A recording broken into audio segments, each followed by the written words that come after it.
Okay, so we're going to measure the water before we add it to the pie crust in this one. We want it to be cold, that's why there's ice in it. This is the one that we're going to actually be chilling the water in. Cut. And the water bottle, you made holes in the top. And there's holes in the top of the water bottle so that when we're adding it to the flour and the Crisco, it sprinkles. Okay. So we got 5 little holes in here. You can make 4, 3, 5, 6. Okay, cut. Okay, say that again.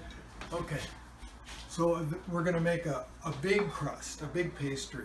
We're going to use 4 cups of flour, 2 cups of water, and 1 cup of Crisco.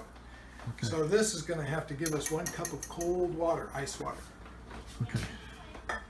Okay, so we're using general purpose flour, not bread flour, not cake flour. And we fluff it a little bit before we measure it. I don't sift it, I just fluff it a little bit. We're going to use 4 cups in this recipe. So there's 2. And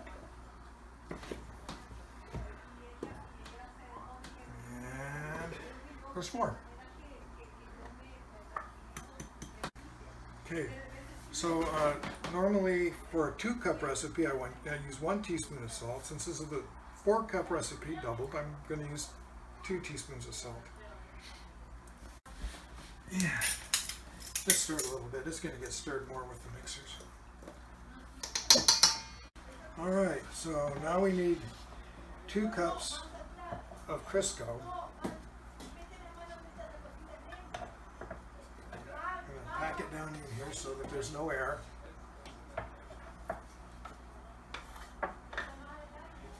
Sometimes I use butter, but you got to be a little bit careful with butter because it's got water in it. It's also got salt in it if you're using salted butter. And you need to take into account the water content because as you're mixing it into the flour, the gluten in the flour is going to start to react with the water and the butter. If it's real cold, it's okay, but then if it's real cold, it's hard to mix. 2 cups of Crisco, 4 cups of flour, 2 teaspoons of salt, and 2 cups of Crisco. It's better if the Crisco and the flour are a little bit chilled, but I think we're going to make this work okay.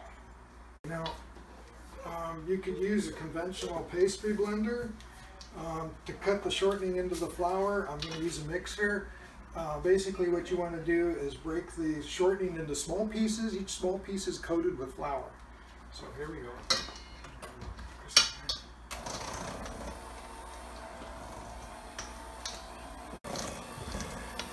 And you don't want to overwork it. You don't want a big massive ball of dough. You want to have little pieces. See, these are large particles. As the particles get smaller, you want to kind of back off on the mixing. But every once in a while, we'll take a break and flip the bowl so that we get the flour from the bottom up onto the top. And we'll give it another go.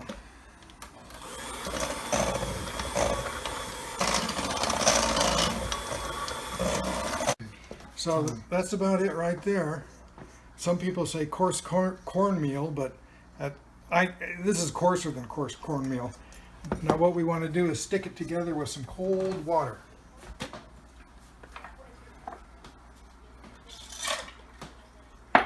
We're going to measure 1 cup of water. We got 4 cups of flour, 1 cup of Crisco. We're going to use 1 cup of water. Cold water. Cold water, ice water, measured in a cold measuring cup. 1 cup.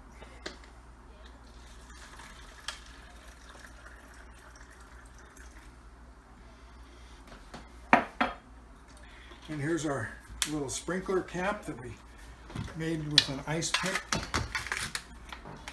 we're going to sprinkle this in there and toss it with a fork and then pull out the clumps and put them on saran wrap to stick in the refrigerator.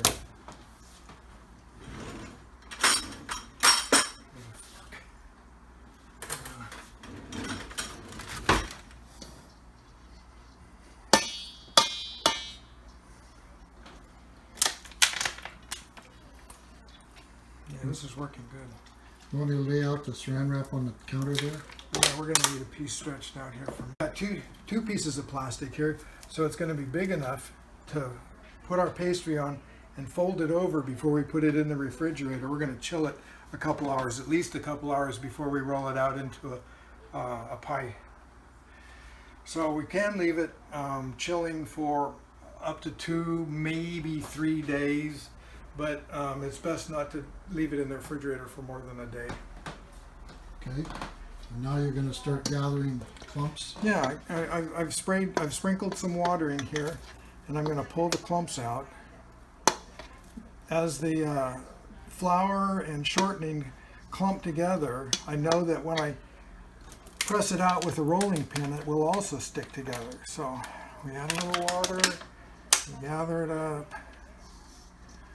and when we got clumps sticking together, we pull them out onto the saran wrap.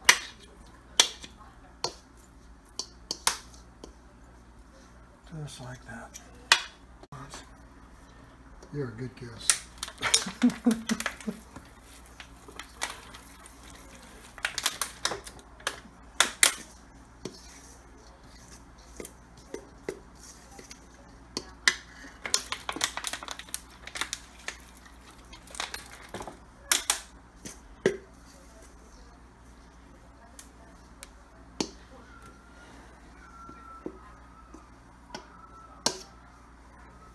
Okay, so this is about the end of it. I have a little bit of water left over, and I'm not going to waste that.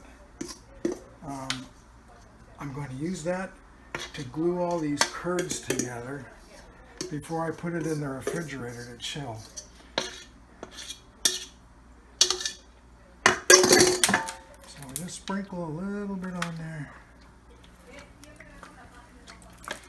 I might have a little too much water here.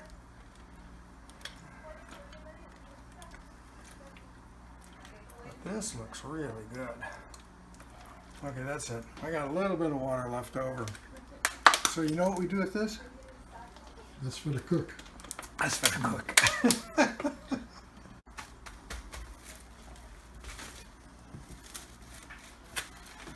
We're going to consolidate all these curds.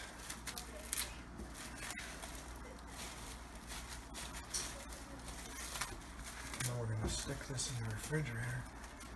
Just let it kind of set for a little bit.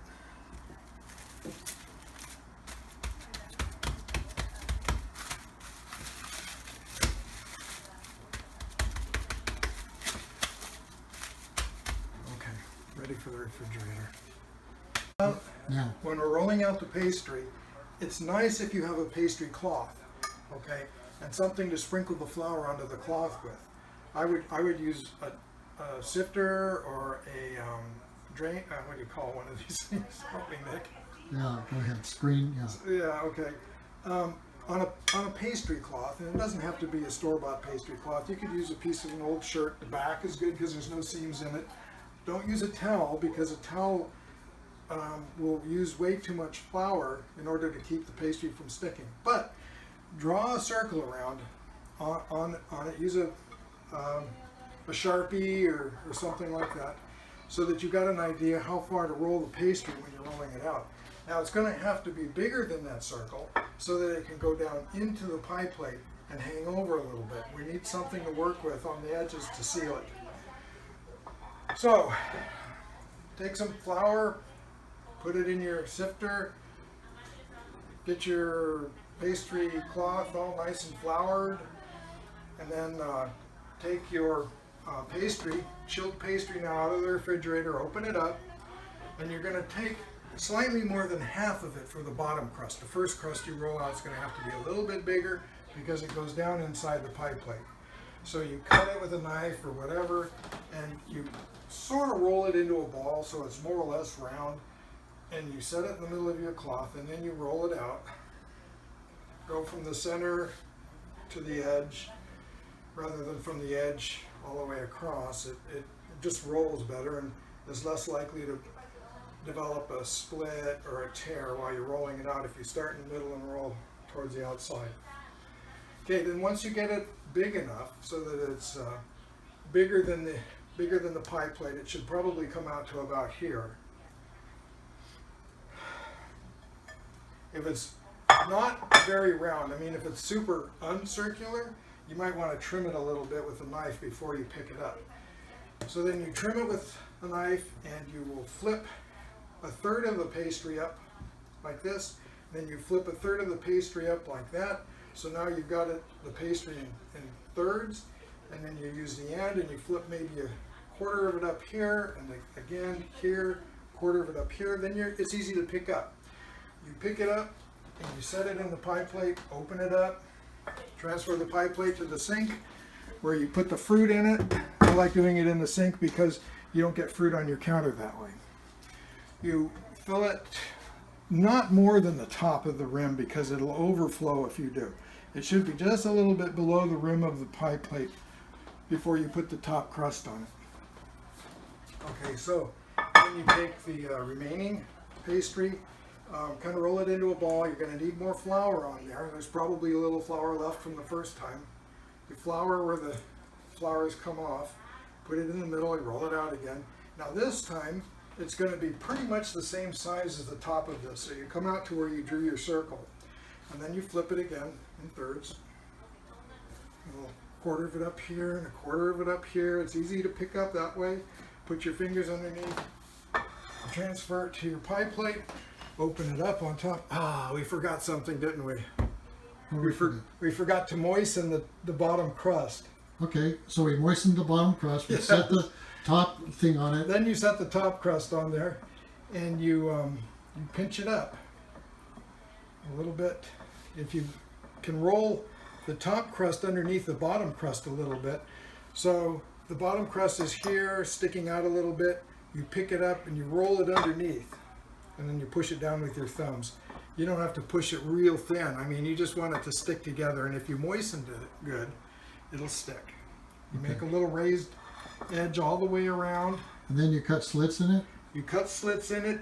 If you want, you can use your knife and make a picture of a peach or a picture of an apricot, or maybe pictures of cherries if it's a cherry pie, or you can get creative and do an apple if it's an apple pie.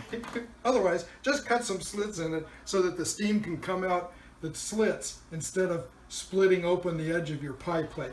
I mean your pie pastry. You don't want the filling to go out into the oven.